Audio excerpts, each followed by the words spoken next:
Dear friends, in my first video, we have seen the fundamentals of discrete time Fourier transform. So yesterday we have seen that Fourier transform of discrete time signal is called as discrete time Fourier transform, and discrete time Fourier transform satisfies some properties which we have seen yesterday, where we have shown that discrete time Fourier transform, if we take its magnitude, the magnitude is symmetric. If you find its phase, we found that the phase is antisymmetric. And then we have also seen that real part is symmetric and imaginary part is antisymmetric. And at the end of the video, or end of that part, we said that the Fourier transform x of e to the power j omega is conjugate symmetric if time domain signal x of n is a real signal. Let us start from that point. Let us show that x of e to the power j omega is equal to x star e to the power minus j omega. So we know that signal is said to be conjugate symmetric when in time domain x of n equal to, we have to show x star of minus n, and in frequency domain we have to show x e to the power j omega is equal to x star of e to the power minus j omega, where star is nothing but conjugation. So let us prove the Fourier transform or discrete time Fourier transform of a real signal. Discrete time Fourier transform of a real signal is conjugate symmetric. So let us consider the definition of Fourier transform. X e to the power j omega is equal to summation x of n e to the power minus j omega n. So our job is to show that this is conjugate symmetric. So let us find x star e to the power j omega. So conjugate of Fourier transform, take the conjugate of both the side. Here it is over n, minus infinity to plus infinity. So x of n e to the power minus j omega n and star of entire bracket. So let us take that star inside. So after taking that star inside, it becomes star of individual term. So e to the power minus j omega, conjugate of that, e to the power minus j omega, conjugate of that is e to the power plus j omega over all n. Whenever I am saying all n, it means it is from minus infinity to plus infinity. So even if I write n, it means that it is from minus infinity to plus infinity. So let us replace omega by minus omega on both the side. So we get x star of e to the power minus j omega, and to us this RHS, it becomes x star of e to the power minus j omega. Omega is replaced by minus omega, to us RHS and LHS. Okay, since x of n is real sequence, which implies that x of n is equal to x of n star. If signal is real, then conjugate of the signal is signal itself. So by using this fact, which we can write, what we can write is the x star of e to the power j omega, x star of e to the power minus j omega. This equation, this final equation, x star of e to the power minus j omega, can be written as x of n e to the power minus j omega n. If you observe here RHS of this equation, you will find that the RHS is nothing but Fourier transform itself. So it is nothing but Fourier transform of signal x of n. So x star of e to the power minus j omega is equal to x of e to the power j omega. We can say that the x of omega is conjugate symmetric. This minus is for symmetry and star is for conjugation. That is why we say that this equation is nothing but equation of conjugate symmetric. So x e to the power j omega is always conjugate symmetric. So this is the fourth result about the Fourier transform which we have derived. Now let us consider the Fourier transform representation in magnitude phase form. Yesterday I told you that Fourier transform x of omega is a complex function of frequency omega. So this function x e to the power j omega can be written in magnitude and phase form. So let us write that equation x e to the power j omega in magnitude and phase form. So we can always write x of omega in this fashion, where phi of omega is phase of the Fourier transform and mod of x of e to the power j omega is magnitude of the Fourier transform. So here if you expand this equation, you will find that this x e to the power j omega cos of phi omega is a real part of the Fourier transform, and j times mod of x e to the power j omega multiplied by sine of phi of omega, it is the imaginary part. This is the imaginary part of the Fourier transform xi e to the power j omega, and this part is real part of the Fourier transform. So sometimes magnitude and phase is given. In that case, if it is required to find the real part and imaginary part, in that case we can use these formulas. This is for real part of the Fourier transform, and this is for part which is multiple of j is called imaginary part, and which can be obtained when magnitude and phase is given, where phi of omega is phase of the Fourier transform. Yesterday we have seen that magnitude of the Fourier transform is always symmetric. Phase of the Fourier transform with respect to frequency is always antisymmetric. Where here in this case we are assuming that x of n is a real sequence. So we have seen four facts about the Fourier transform of a signal x of n.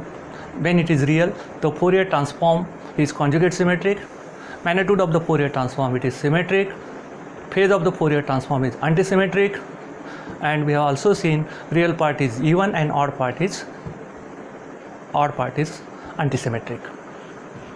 Imaginary part is antisymmetric, sorry. So let us see that the Fourier transform, whether it is periodic or not, the discrete time Fourier transform of a x of n when x of n is a real signal. So discrete time Fourier transform, it is periodic with period 2 pi. So to show the Fourier transform is periodic with period 2 pi, just what we have to do is we have to replace omega plus 2 pi k. Then if it is showing the same transform, if it is giving rise to same x of e to the power j omega, then we can say that Fourier transform is periodic with period 2 pi. If Fourier transform is periodic with period 2 pi, we can use only any 2 pi portion of the periodic signal to represent the entire periodic signal. So Fourier transform, if it is periodic with period 2 pi, it means though it is existing from minus infinity to plus infinity, only 2 pi portion of the Fourier transform which is required to represent the entire Fourier transform. In many cases, the Fourier transform which is taken from 0 to 2 pi or minus pi to plus pi, we are always taking minus pi to plus pi, because in case of Fourier transform, when it is real and even, in that case only half of the portion is enough, that is 0 to pi or minus pi to plus pi, which is enough to describe the entire Fourier transform. That is why many times we show the minus pi to plus pi portion of the Fourier transform on the frequency axis. Since it is a periodic signal, it has to be from minus infinity to plus infinity, but since it is periodic with period 2 pi, we have to only show from minus pi to plus pi or 0 to 2 pi or any 2 pi portion of the frequency axis. Let us prove that Fourier transform is periodic with period 2 pi. So again consider the definition of Fourier transform x of n. Fourier transform of x of n, that is denoted by x e to the power j omega. Again consider this basic formula of Fourier transform. So again I am saying n means it is from minus infinity to plus infinity. So our job is to show it is periodic with period 2 pi. If it is periodic with period 2 pi, it means that it is always periodic with integer multiples of 2 pi.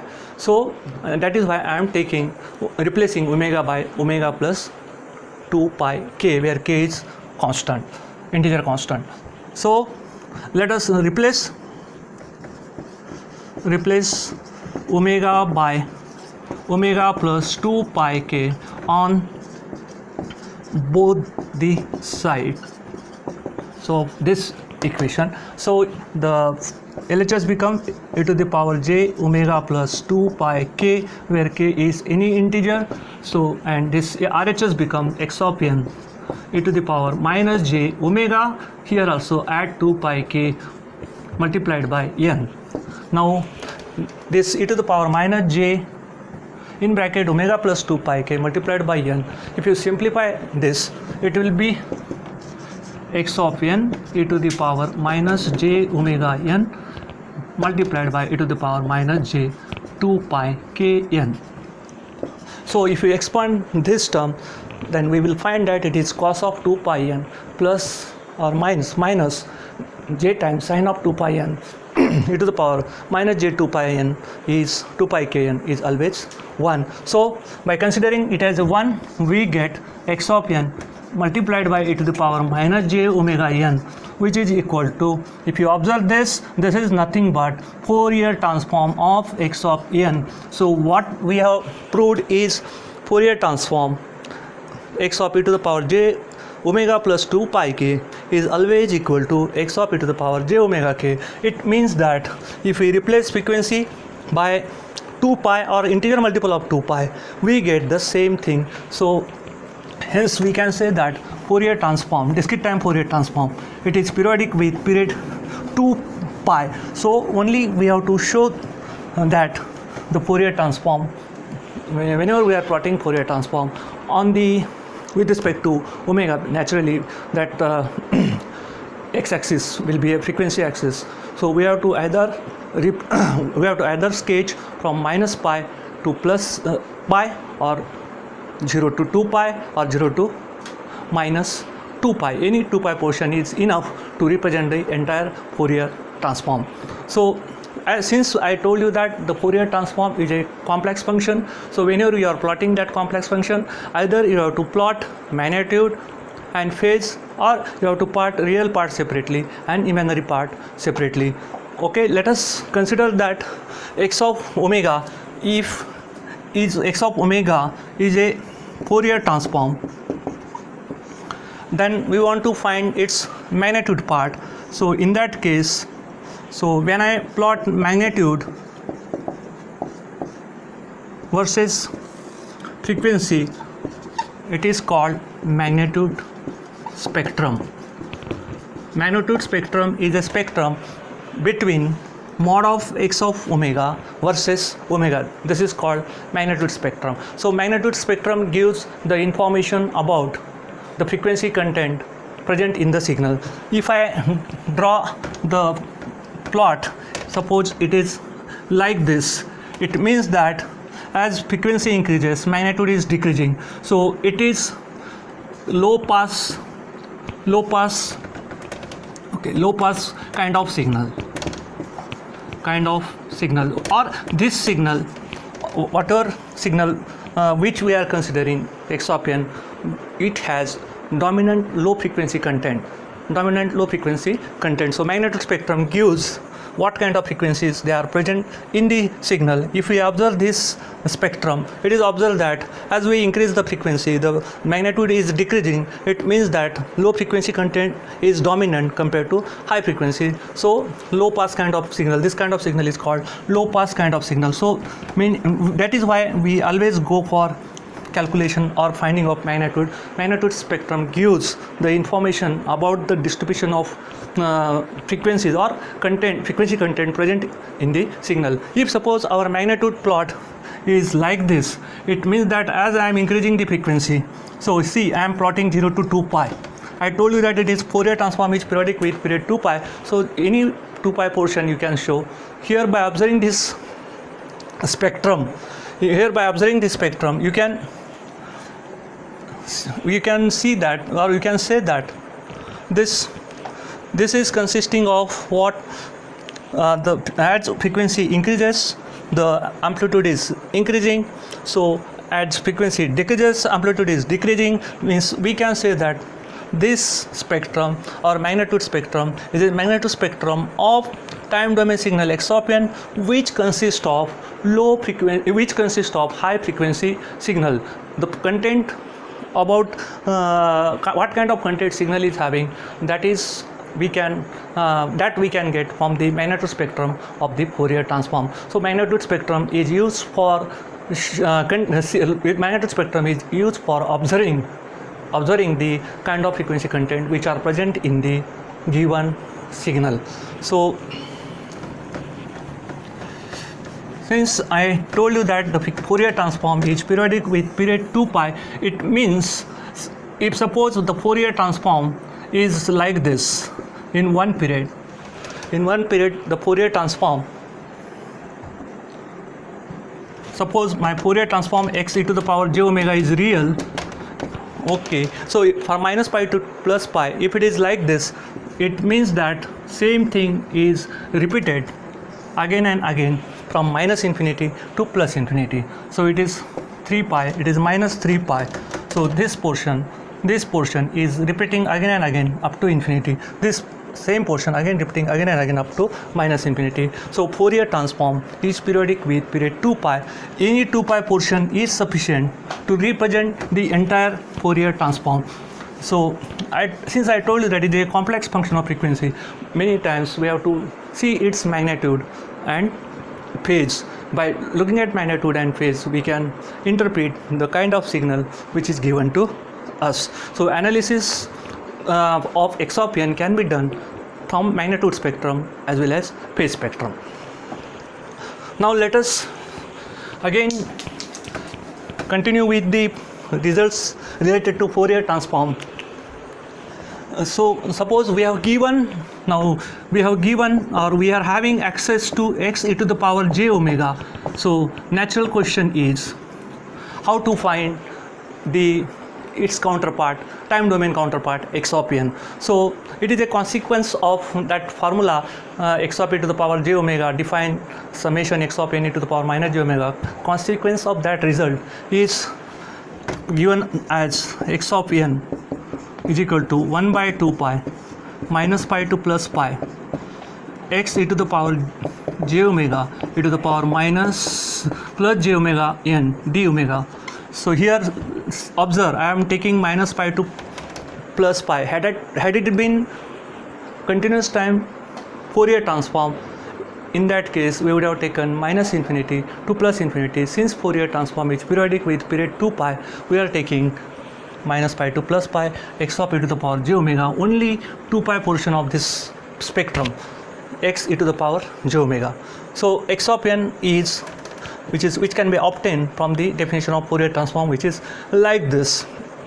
This is called since we are finding this is a Fourier transform and we are finding the inverse of that. So time domain signal, inverse of that, it is a time domain signal. So it is called the formula. This formula is nothing but the formula of inverse Fourier transform. So let us play with this.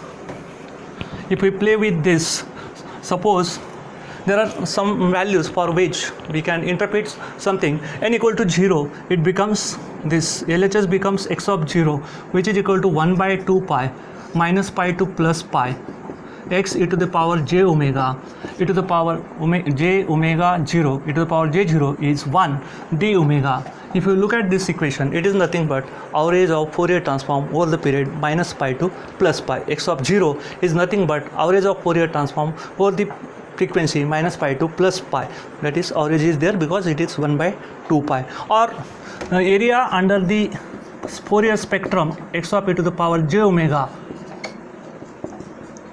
area of x of e to the power j omega, this is integration of x of e to the power j omega. So area of spectrum of x of e to the power j omega is nothing but, which is always equal to 2 pi times x of 0. So if you know time domain sample x of 0, we can find the area of Fourier transform over minus pi to plus pi or over 0 to 2 pi. So this single sample gives rise to area of entire spectrum. So many times without finding the Fourier transform from time domain information also we can write its value. These are the cases. They are some of the cases, not in all cases it is possible. So we are here x of 2 pi x of 0 is nothing but Fourier transform integrated over minus pi to plus pi. So this is inverse Fourier transform. If we expand this inverse Fourier transform, again we get interesting result, or our formula of Fourier transform, inverse Fourier transform, gets simplified. Let us assume that x of n is not only real signal but it is also even signal. Let us assume that x of n is real and even. Then what happens to the formula of IFT, inverse Fourier transform? That formula gets simplified. Okay, let us see how it is getting simplified. Let us write x of n again. X of n is equal to 1 by 2 pi minus pi to plus pi x e to the power j omega multiplied by e to the power j omega. I am expanding that. That is nothing but cos of omega n plus j times sine of omega n. So this is nothing but 1 by 2 pi summation minus pi to plus pi x e to the power j omega cos of omega n d omega plus one more summation minus pi to plus pi x e to the power j omega sine of omega n d omega. So this is the inverse Fourier transform, can be written like this also. But we know that x of n is even, so n can be replaced by minus n. Then this equation becomes 1 by 2 pi minus pi to plus pi x e to the power j omega cos of minus omega n, because n is replaced by minus n. Cos of omega n is minus cos of minus omega n is cos of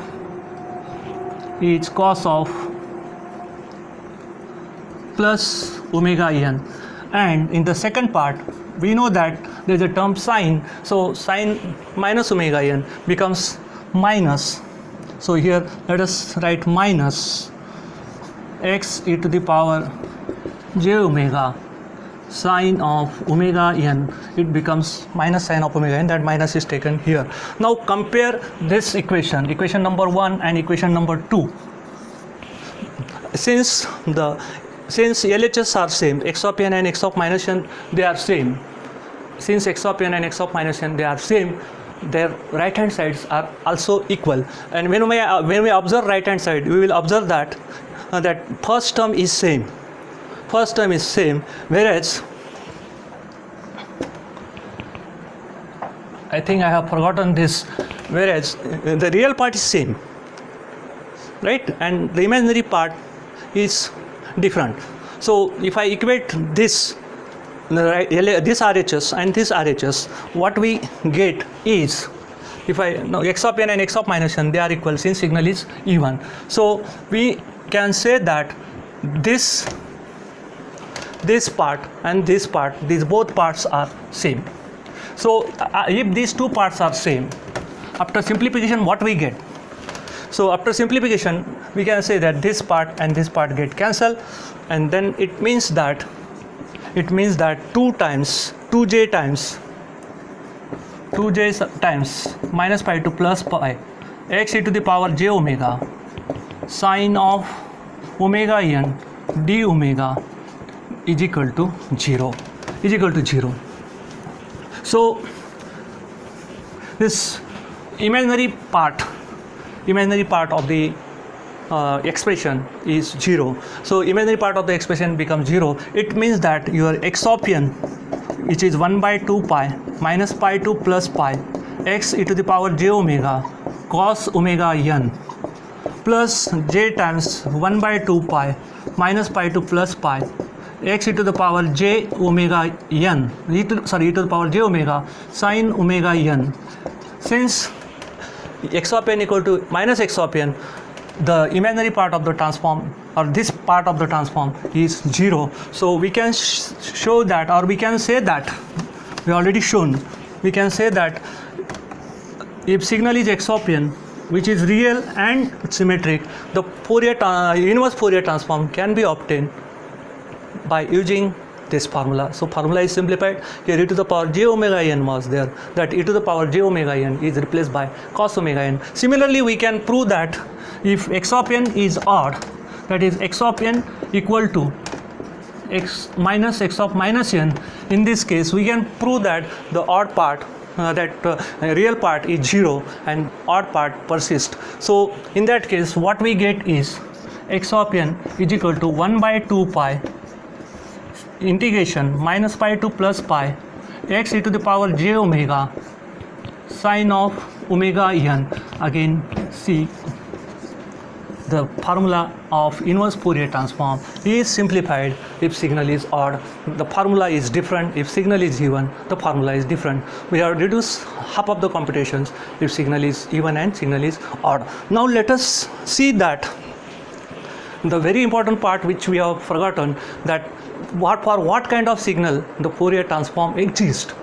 Fourier transform exists, it means values of Fourier transform x of e to the power j omega, for all omega, all values of Fourier transform must be less than infinity. Since x of e to the power j omega is a complex function, for every omega we are getting complex value. So to compare that complex value, it is difficult. We have to compare real part as well as imaginary part. So what we do when we say that Fourier transform exists, it means that magnitude of x of omega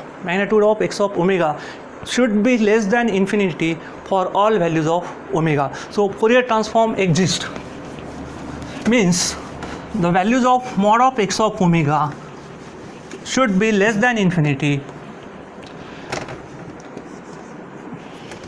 Values of mod of x of omega, that is magnitude of Fourier transform, should be less than infinity for all omega. Then we can say that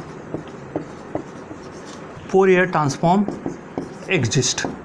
Exists means Fourier transform is possible. So Fourier transform is possible if all values of x, mod of x of omega, they are less than infinity. Then in that case we say that Fourier transform is existing. So what is the condition on time domain signal x of n so that mod of x of omega is less than infinity for all values of omega? So let us find that constraint on x of n. So our problem statement is, what is the condition on x of n, condition on x of n for existence of x e to the power j omega? This is my question. So if I use basic formula of Fourier transform, whatever we are using for finding the Fourier transform, if I use that formula and if I go with that formula, play with that formula, I can show that the Fourier transform exists if that summation mod of x of n is less than infinity. So let us prove this. So let us consider again definition of Fourier transform. X e to the power j omega is equal to x of n e to the power minus j omega n.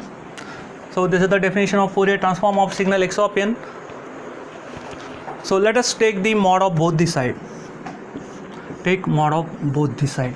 So mod of LHS, it is mod of Fourier transform, and mod of RHS, again it is the definition of Fourier transform. So here we are adding all the terms, infinite terms are there because all n we said, infinite terms are there, some terms are positive, some terms are negative. Instead of that, if I take all terms positive, so in that case your equality will change and it will become like this. If all terms are positive, it will be equal. If all terms they are not positive, in that case it will be following this inequality. So mod x e to the power j omega is always less than or equal to this. We have taken this mod inside. If mod is taken inside, it means each term in the summation becomes positive. So result will be again definitely positive. So this term, which will be definitely bigger than this term, okay, if all the terms of this expression they are not positive. So we can say like this, inequality is kept because if all terms are positive, it satisfies that condition also. So we know that one result in mathematics, if I say mod of a into b into c is equal to mod a mod b into mod c, and one more result, mod of a plus b plus c and so on is always less than mod a plus mod b plus mod c and so on. So we'll be taking the help of both these results and we'll prove that condition which is required for the existence of Fourier transform.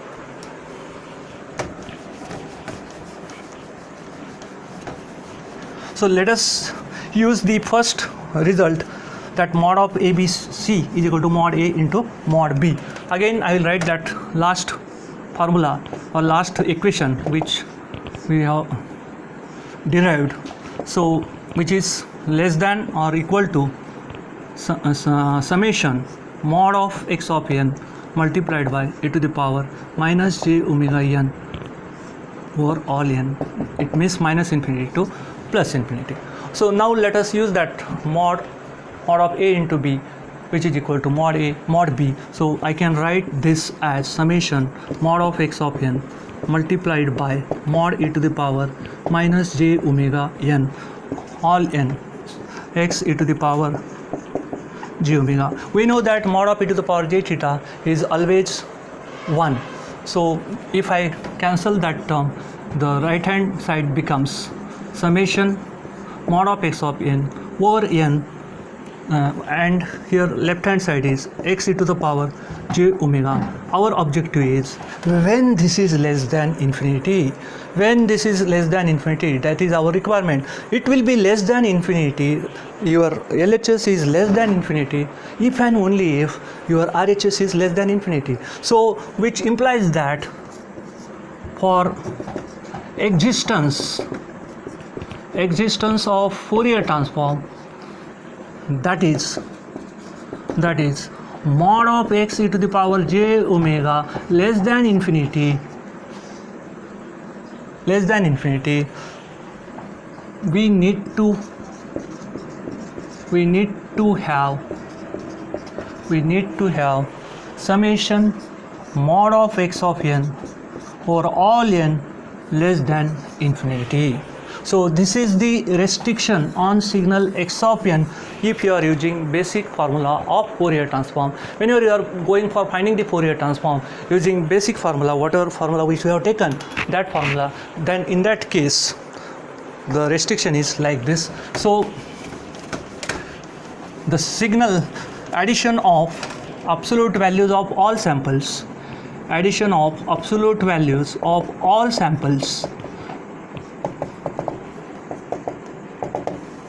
all samples must be less than infinity.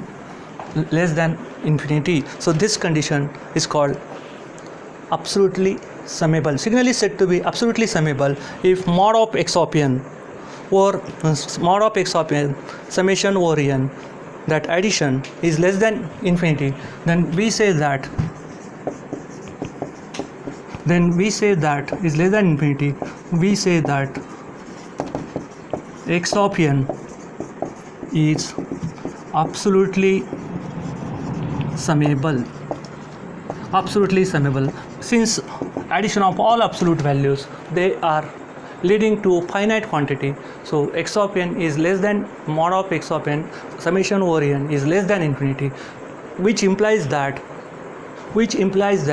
mod of x of omega less than infinity for all omega. So this is the requirement on signal x of n. If this requirement is satisfied by signal x of n, we can say that the Fourier transform is always there. So this is the sufficient condition for the existence of Fourier transform. If we are using this basic formula for finding the Fourier transform, this condition must be satisfied, then only we can find the Fourier transform. But there are some signals for which we cannot use this basic formula for finding the Fourier transform. There is another route for finding the Fourier transform. In that case this condition may be violated. So that is why I am saying this is sufficient condition for existence of Fourier transform. Means if this condition is satisfied by any signal, we always get Fourier transform which is having finite values for all frequencies.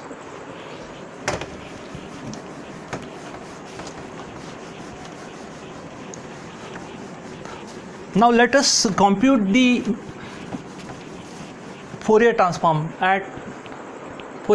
for omega equal to, let us say 0, omega equal to pi, omega equal to 2 pi. Here also, without finding the Fourier transform, we can write their values at frequency 0 and frequency pi. I think at frequency 0, I already told you, at frequency 0 the value of Fourier transform can be obtained by adding all samples present in the signal.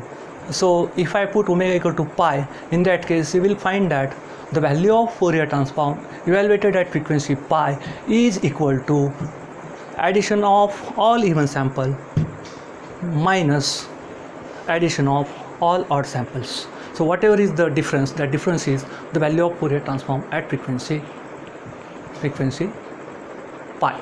So value of Fourier transform at frequency omega equal to 0 and omega equal to 2 pi, they are same because Fourier transform is periodic with period 2 pi. Let us see value of Fourier transform at omega equal to pi. So omega equal to pi, what is the value of Fourier transform? So x e to the power j omega, Fourier transform evaluated at frequency omega equal to pi is nothing but summation x of n e to the power minus j pi n. So which is equal to summation x of n e to the power j pi n is nothing but minus 1 raised to n cos of pi n minus j sin of pi n. Sin of pi n is always 0. Sin of any pi is 0. Sin pi, sin 2 pi, sin n pi is always 0. Whereas cos of pi n, even multiples of pi, cos of 2 pi, cos of 4 pi, cos of 6 pi, they are always positive, and odd multiples of pi, they are always negative. That is why minus 1 raised to n. So it is changing the sign. So means when n is even, it is multiplied by plus 1, and when it is odd, it is multiplied by minus n. So we can write that x of 2n minus odd terms. Whenever there are odd terms, we can write x of 2n minus n. So Fourier transform evaluated at frequency pi can be computed without finding the Fourier transform. If you have time domain signal, then using that time domain samples, we can find the value of Fourier transform at frequency pi and at frequency 0 and frequency 2 pi. So in this video, let us stop here. In the next part of the video, we will see more interesting things about the Fourier transform. Don't miss next videos related to Fourier transform, because they are very important. If you understand one Fourier transform, one transform in detail, you can understand each and every transform in very easily, or in a very easier fashion. Let us stop here.